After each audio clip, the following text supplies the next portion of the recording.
Julio Cortázar. Y salían en ciertas épocas a cazar enemigos. Le llamaban la Guerra Florida. A mitad del largo zaguán del hotel pensó que debía ser tarde y se apuró a salir a la calle y a sacar la motocicleta del rincón donde el portero de al lado le permitía guardarla. En la joyería de la esquina vio que eran las 9:10. Llegaría con tiempo sobrado a donde iba a ir. El sol se filtraba entre los altos edificios del centro y, porque para sí mismo, para ir pensando, no tenía nombre. Montó en la máquina saboreando el paseo. La moto ronroneaba entre sus piernas y un viento fresco le chicoteaba los pantalones. Dejó pasar ahora los ministerios, el rosa, el blanco, y la serie de comercios con brillantes vitrinas de la calle central. Ahora entraba en la parte más agradable del trayecto, el verdadero paseo. Una calle larga, bordeada de árboles, con poco tráfico y amplias villas que dejaban venir los jardines hasta las acercas, apenas enmarcadas por setos bajos, quizás algo distraído, pero corriendo sobre la derecha como correspondía.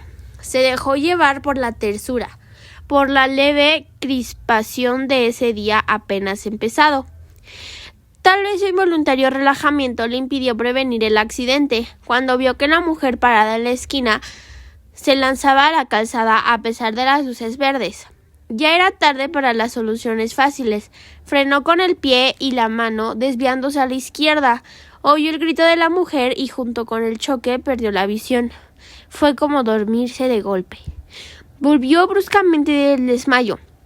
4 o 5 hombres jóvenes lo estaban sacando de debajo de la moto. Sentía gusto a sal y sangre. Le dolía una rodilla y cuando lo alzaron gritó porque no podía soportar la presión en el brazo derecho. Voces que no parecían pertenecer a las caras suspendidas sobre él lo alentaban con bromas y seguridades. Su único alivio fue oír la confirmación de que había estado en su derecho al cruzar con la esquina. Preguntó por la mujer tratando de dominar la náusea que le ganaba la garganta, mientras lo llevaban boca arriba a una farmacia próxima. Supo que la causante del accidente no tenía más que rasguños en la pierna. Usted la agarró apenas, pero el golpe le hizo saltar la máquina de costado. Opiniones, recuerdos, despacio. Éntrenlo de espaldas, así va bien, y alguien con guardapolvo dándole a beber un trago que lo alivió en la penumbra de una pequeña farmacia de barrio. La ambulancia policial llegó a los 5 minutos y lo subieron a una camilla blanda donde pudo tenderse a gusto, con toda lucidez, pero sabiendo que estaba bajo los efectos de un shock terrible. Dio sus señas al policía que lo acompañaba. El brazo casi no le dolía. De una cortadura en la ceja goteaba sangre por toda la cara. 1 o 2 veces se lamió los labios para beberla. Se sentía bien. Era un accidente. Mala suerte. Unas semanas quieto y nada más. El vigilante le dijo que la motocicleta no parecía muy estropeada. Natural, dijo él. Como que me la ligué encima. Los dos se rieron y el vigilante le dio la mano al llegar al hospital y le deseó buena suerte. Ya la náusea volvía poco a poco mientras lo llevaban en una camilla de ruedas hasta un pabellón del fondo. Pasando bajo árboles llenos de pájaros, cerró los ojos y deseó estar dormido y cloroformado. Pero lo tuvieron largo rato en una pieza con olor a hospital, llenando una ficha, quitándole la ropa y vistiéndolo con una camisa grisácea y dura. Le movían cuidadosamente el brazo sin que le doliera. Las enfermeras bromeaban todo el tiempo y si no hubiera sido por las contracciones de los estómagos, se habría sentido muy bien, casi contento. Lo llevaron a la sala de radio y 20 minutos después, con la placa todavía húmeda puesta sobre el pecho como una lápida negra, pasó a la sala de operaciones. Alguien de blanco, alto y delgado se le acercó y se puso a mirar la radiografía. Manos de mujer le acomodaban la cabeza. Sintió que lo pasaban de una camilla a otra. El hombre de blanco se le acercó una vez sonriendo con algo que le brillaba en la mano derecha. Le palmeó una mejilla e hizo una señal a alguien parado atrás, como como sueño era curioso porque estaba lleno de olores y él nunca soñaba olores. Primero un olor a pantano, ya que a la izquierda de la calzada empezaban las marismas, los tembladerales de donde no volvía nadie, pero el olor cesó. Y en cambio vino una fragancia compuesta y oscura como la noche en que se movía huyendo de los aztecas. Y todo era tan natural. Tenía que huir de los aztecas que andaban a casa de un hombre, y su única probabilidad era la de esconderse en lo más denso de la selva, cuidando de no apartarse de la estrecha calzada que solo ellos, los motecas, conocían. Lo que más le torturaba era el olor, como si aún en la absoluta aceptación del sueño algo se rebelara contra eso que no era habitual, que hasta entonces no había participado del juego. Huela Guerrero, pensó, tocando instintivamente el puñal de piedra atravesado en su ceñidor de lana tejida. Un sonido inesperado lo hizo agacharse y quedar inmóvil temblando. Tener miedo no era extraño. En sus sueños abundaba el miedo. Esperó, tapado por las ramas de un arbusto y la noche sin estrellas, muy lejos, probablemente del otro lado del gran lago. Debían estar ardiendo fuegos de vivac. Un resplandor rojizo tenía esa parte del cielo. El sonido no se repitió. Había sido como una rama quebrada, tal vez un animal que escapaba como él del olor de la guerra. Se enderezó despacio, venteando. No se oía nada, pero el miedo seguía allí como el olor. Ese incienso dulzón de la guerra florida había que seguir. Llegar al corazón de la selva evitando las ciénagas. A tientas, agachándose a cada instante para tocar el suelo más duro de la calzada. Dio algunos pasos. Hubiera querido echar a correr, pero las tembladerales palpitaban a su lado. En el sendero, en tinieblas, buscó el rumbo. Entonces sintió una bocanada horrible del olor que más temía y saltó desesperado hacia adelante. Se va a caer de la cama, dijo el enfermero de al lado. No brinque tanto, amigazo. Abrí los ojos y era de tarde, con los ojos ya abajo de los ventanales de la larga sala, mientras trataba de sonreír a su vecino. Se despegó casi físicamente de la última visión de la pesadilla. El brazo enyesado colgaba de un aparato con pesas y poleas.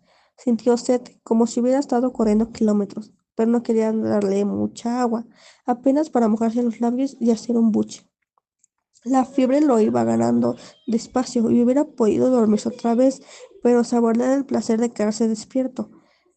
Entornados los ojos, escuchando el diálogo de los enfermeros, respondiendo de cuando en cuando a alguna pregunta. Vio llegar un jarrito blanco que pusieron al lado de su cama. Una enfermera rubia le frotó un alcohol en la cara anterior del muslo y le clavó una gruesa aguja en un tubo que subía hasta un frasco de líquido palino. Un médico joven vino con un aparato de metal y cuero que le ajustó el brazo sano para verificar alguna cosa. Caía la noche y la fiebre lo iba arrastrando blandamente en un estado donde las cosas tenían un relieve como de gemelos de teatro.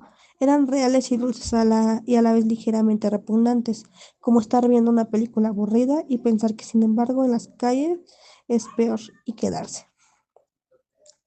Vino una taza de maravilloso caldo de oro oliendo a puerco, a apio, a perejil.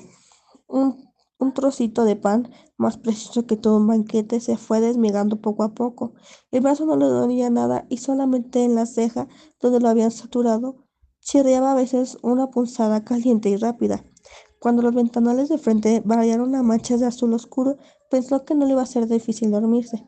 Un poco incómodo de espaldas, pero al pasarse agua por los labios resecos y calientes, sintió el sabor del caldo y suspiró de felicidad, abandonándose. Primero fue una confusión, un atraer hacia todas las sensaciones por un instante embotonadas o confundidas. Comprendía que estaba corriendo en plena oscuridad, aunque arriba del cielo, cruzando de capas de árboles, era menos negro que el resto. La calzada, pensó. Me salí de la calzada. Sus pies se hundían en un colchón de hojas y barro. Ya no podía dar un paso sin que las ramas de arbustos le azotaran el torso y las piernas. Jadeante, subiéndose acorralado a pesar de la oscuridad y el silencio, se agachó para escuchar. Tal vez la casada estaba cerca. Con la primera luz del día iba a verla otra vez. Nada podía ayudarlo para encontrarla. la mano sin saberlo. Él aferraba el mango del puñal. Subió como el escorpión de los pantanos hasta su cuello, donde colgaba el amuleto protector. Moviendo apenas los labios, musitó la plegaria del maíz que trae las lunas felices y la súplica a la muy alta, a la dispensadora de los bienes motecas. Pero sentías al mismo tiempo que los tobillos se lo estaban hundiendo despacio en el barro. La espera en la oscuridad del chaparral desconocido se le hacía insoportable. La guerra florida había empezado con la luna y llevaba ya 3 días y 3 noches. Si conseguía refugiarse en lo profundo de la selva, abandonado la calzada más allá de la región de las ciénegas, quizá los guerreros no le siguieran el rastro. Pensó en los muchos prisioneros que ya habían hecho, por la cantidad no contaba, sino el tiempo sagrado. La casada continuaría, la casa continuaría hasta que los sacerdotes dieran señal de regreso. Todo tenía un número y su fin, y él estaba dentro del tiempo sagrado del otro lado de los cazadores. Olió los gritos y se enderezó de un salto, puñal en mano, como si el cielo se encendiera en el horizonte. Vio antorchas moviéndose entre las ramas, muy cerca. El olor a la guerra era insoportable, y cuando el primer enemigo le saltó al cuello, casi sintió el placer en el hundirle la hoja de piedra en el pleno pecho. Ya lo redondeaban las luces, los gritos alegres. Alcanzó a cortar el aire 1 o 2 veces, y entonces una soga lo atrapó desde atrás. Es la fiebre, dijo el de la cama de al lado. A mí me pasaba igual cuando me operé del deudoneo. Tome agua y va a ver que va a dormir bien. Al de al lado, de la noche de donde volvía, la penumbra tibia de la sala le pareció deliciosa. Una lámpara violeta velaba en lo alto de la pared del fondo como un ojo protector. Se oía toser, respirar fuerte, a veces un diálogo en voz baja. Todo era grato y seguro, sin ese acoso, pero no quería seguir pensando en la pesadilla. Había tantas cosas en que entretenerse. Se puso a mirar el yeso del brazo, las poleas que tan cómodamente se lo sostenían en el aire. Le había puesto una botella de agua mineral en la mesa de anoche. Bebió del gollete, golosamente. Distinguía ahora las formas de la sala, las 30 camas, los armarios con vitrinas. Ya no debía tener tanta fiebre. Sentía fresca la cara, la ceja le dolía apenas. Como un recuerdo, se vio otra vez saliendo del hotel, sacando la moto. ¿Quién hubiera pensado que la cosa iba a acabar así? Trataba de fijar el momento del accidente y le dio rabia advertir que había ahí como un hueco, un vacío que no alcanzaba a rellenar entre el choque y el momento en el que lo habían levantado del suelo. Un desmayo a lo que fuera no lo dejaba ver nada y al mismo tiempo tenía la sensación que ese hueco, esa nada, había durado una eternidad. No, ni siquiera tiempo. Más bien era como si ese hueco él hubiera pasado a través de algo o recorrido distancias inmensas. El choque, el golpe brutal contra el pavimento. De todas maneras, al salir del pozo negro, había sentido casi un alivio mientras los hombres lo alzaban del suelo, con dolor en el brazo roto, la sangre de la ceja partida, la contusión en la rodilla. Con todo eso un alivio al volver día y sentirse sostenido y auxilio. Y era raro, le preguntaba alguna vez al médico de la oficina. Ahora volvía a ganarlo el sueño, a tirarlo despacio hacia abajo. La almohada era tan blanda y en su garganta afiebrada la frescura del agua mineral, quizá pudiera descansar de veras. Sin las malditas pesadillas. La luz violeta de la lámpara en lo alto se iba apagando poco a poco. Oyó gritar. Un grito ronco que rebotaba en las paredes, otro grito acabando en un quejido. Era él, que gritaba en las tinieblas. Gritaba porque estaba vivo. Todo su cuerpo se defendía con el grito de lo que iba a venir, del final inevitable. Pensó en sus compañeros que llenarían otras mazmorras y en los que ascendían ya los peldaños del sacrificio. Gritó de nuevo sofocadamente. Casi no podía abrir la boca.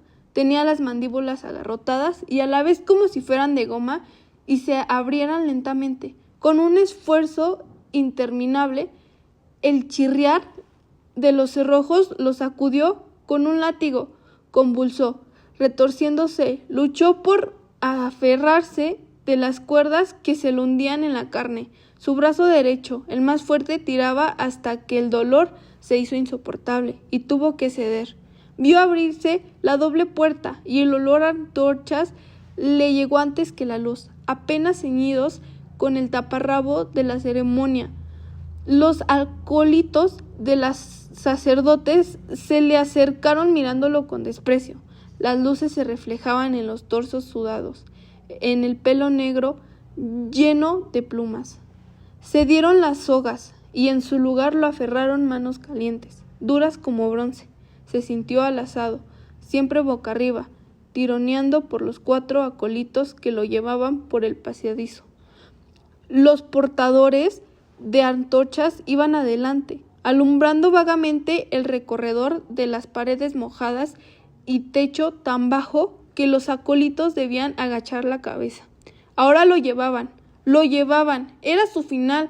Boca arriba a 1 metro del techo de roca vivía, que por momentos se ilusionaba con un reflejo de antorcha, cuando en vez de techo nacieran las estrellas y se alzara frente a él escalinata incendiada de gritos y danzas. Sería el fin. El pasadizo no acababa nunca, pero ya había acabar. De repente olería el aire lleno de estrellas, pero todavía no. Andaba llevándolo sin fin en la penumbra roja, tironeando brutalmente, y él no quería, pero cómo impedírselo si le habían arrancado el amuleto que era su verdadero corazón, el centro de la vida. Salió de un brinco a la noche del hospital, al alto cielo raso dulce, a la sombra blanda que lo rodeaba. Pensó que debería haber gritado, pero sus vecinos dormían callados. En la mesa de noche, la botella de agua tenía algo de burbuja, de imagen translúcida, contra la sombra azulada de los ventanales. Jadeó buscando el alivio de los pulmones, el olvido de esas imágenes que seguían pegadas a sus párpados. Cada vez que cerraba los ojos, las veía formarse instantáneamente. Y se enderezaba aterrado, pero gozando a la vez del saber que ahora estaba despierto, que la vigilia lo protegía, que pronto iba a amanecer, con el buen sueño profundo que se tiene a esa hora, sin imágenes, sin nada. Le costaba mantener los ojos abiertos. La modorra era más fuerte que él. Hizo un último esfuerzo.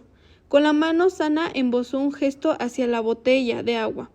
No llegó a tomarla. Sus dedos se cerraron en un vacío otra vez negro, y el pasadizo seguía interminable, roca tras roca, con súbitas fulguraciones rojizas, y él boca arriba gimió apagadamente, porque el techo iba a acabarse. Subía abriendo como una boca sombra y los acólitos se enderezaban, y de la altura una luna menguante le cayó en la cara donde los ojos no querían verla. Desesperadamente se cerraban y se abrían buscando pasar al otro lado, descubrir de nuevo el cielo raso protector de la sala.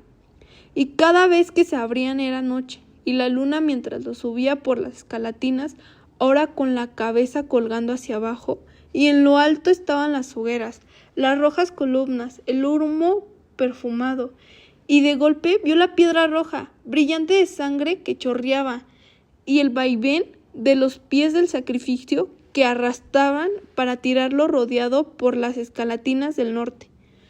Con una última esperanza apretó los párpados, gimiendo por despertar. Durante un segundo creyó que lo lograría, porque otra vez estaba inmóvil en la cama, a salvo del balanceo cabeza abajo. Pero olía la muerte, y cuando abrió los ojos vio la figura ensangrentada del sacrificador que venía hacia él con el cuchillo de piedra en la mano.